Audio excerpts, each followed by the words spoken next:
Chapter 5, Cape Horn. A visit. Wednesday, November 5th, the weather was fine during the previous night, and we had a clear view of the Magellan Clouds and of the Southern Cross. The Magellan Clouds consist of 3 small nebulae in the southern part of the heavens, 2 bright like the Milky Way and 1 dark. These are first seen just above the horizon soon after crossing the southern tropic. When off Cape Horn, they are nearly overhead. The cross is composed of 4 stars in that form and is said to be the brightest constellation in the heavens.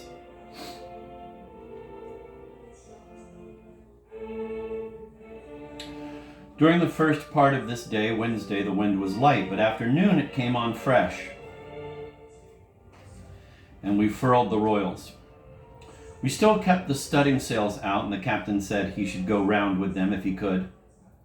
Just before 8 o'clock, then about sundown in that latitude, the cry of all hands ahoy was sounded down the fore scuttle and the after hatchway, and hurrying upon deck we found a large black cloud rolling on toward us from the southwest and blackening the whole heavens. "Here comes Cape Horn," said the chief mate, and we had hardly time to haul down and clew up before it was upon us. In a few moments a heavier sea was raised than I had ever seen before, and as it was directly ahead, the little brig, which was no better than a bathing machine, plunged into it, and all the forward part of her was under water, the sea pouring in through the bow ports and house hole and over the night heads, threatening to wash everything overboard.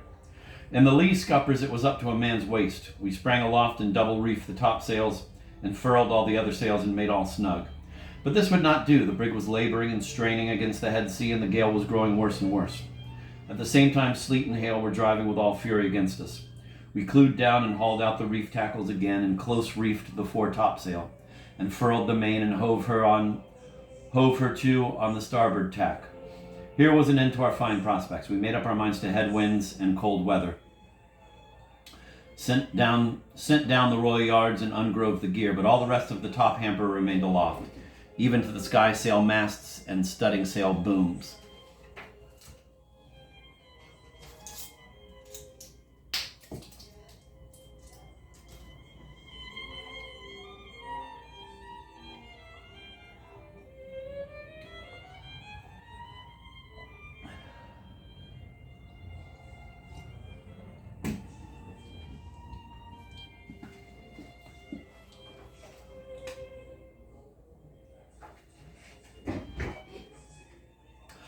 Throughout the night it stormed violently, rain, hail, snow, and sleet beating upon the vessel, the wind continuing ahead and the sea running high.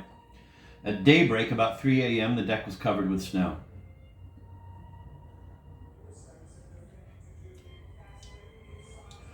The captain sent up the steward with a glass of grog to each of the watch, and all the time that we were off the Cape, grog was given to the morning watch, and to all hands whenever we reefed topsails. The clouds cleared away at sunrise, and the wind becoming more fair, we again made sail and stood nearly up to our course.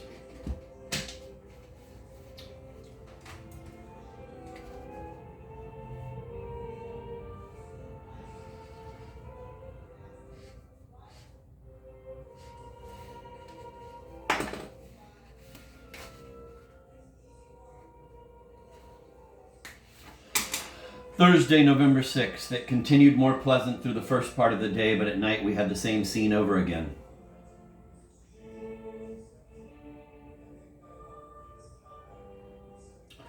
This time we did not heave to, as on the night before, but endeavored to beat to windward under close reefed topsails, balance reefed trysail, and fore topmost staysail.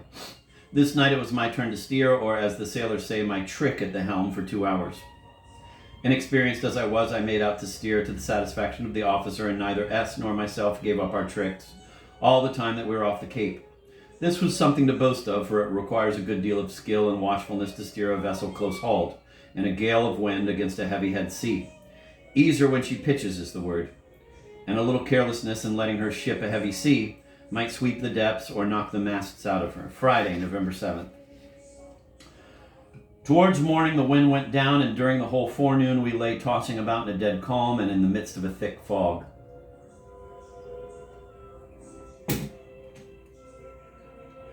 The calms here are unlike those in most parts of the world, for there is always a high sea running, and the periods of calm are so short that it has no time to go down.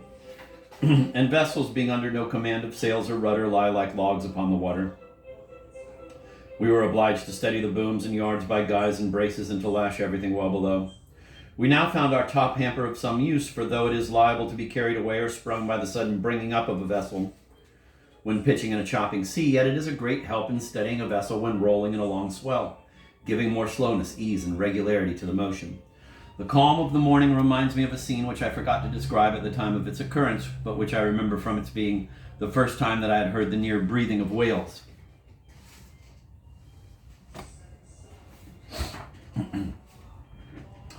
It was on the night that we passed between the Falkland Islands and Staten Land.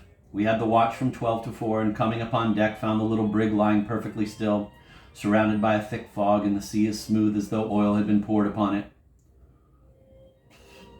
Yet now and then a long, low swell rolling under its surface, slightly lifting the vessel, but without breaking the glassy smoothness of the water.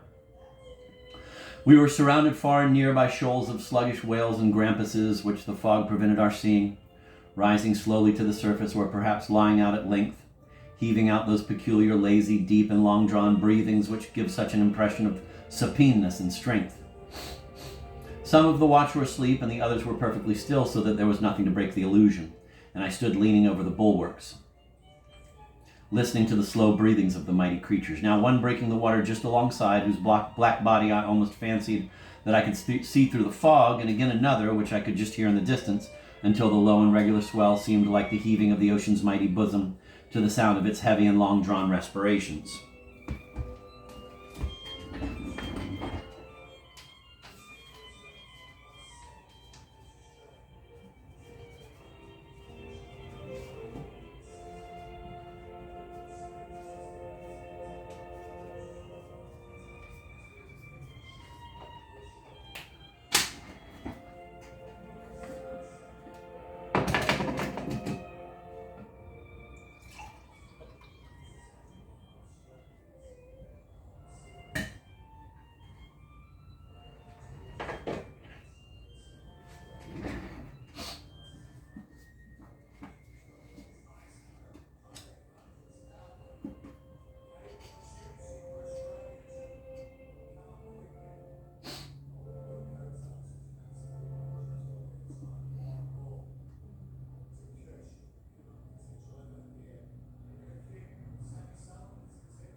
Towards the evening of this day, Friday 7th, the fog cleared off, and we had every appearance of a cold blow, and soon after sundown it came on.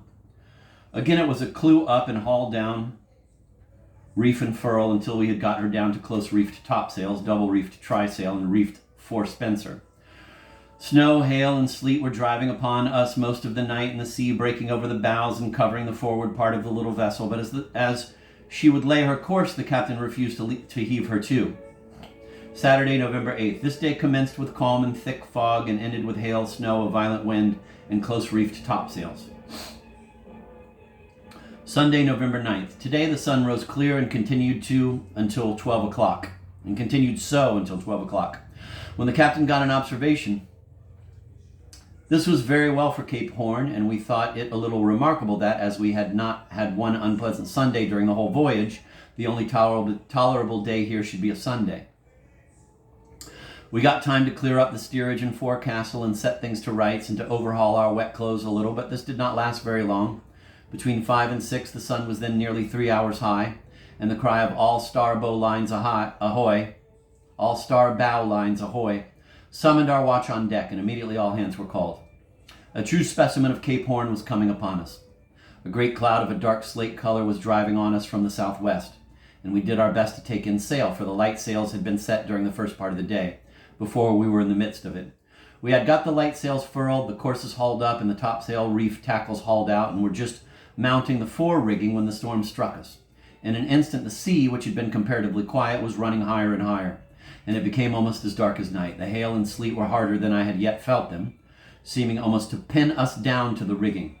We were longer taking in sail than ever before, for the sails were stiff and wet, the ropes and rigging covered with snow and sleet, and we ourselves cold and nearly blinded with the violence of the storm. By the time we had got down upon deck again, the little brig was plunging madly into a tremendous head sea, which at every drive rushed in through the bow ports and over the bows.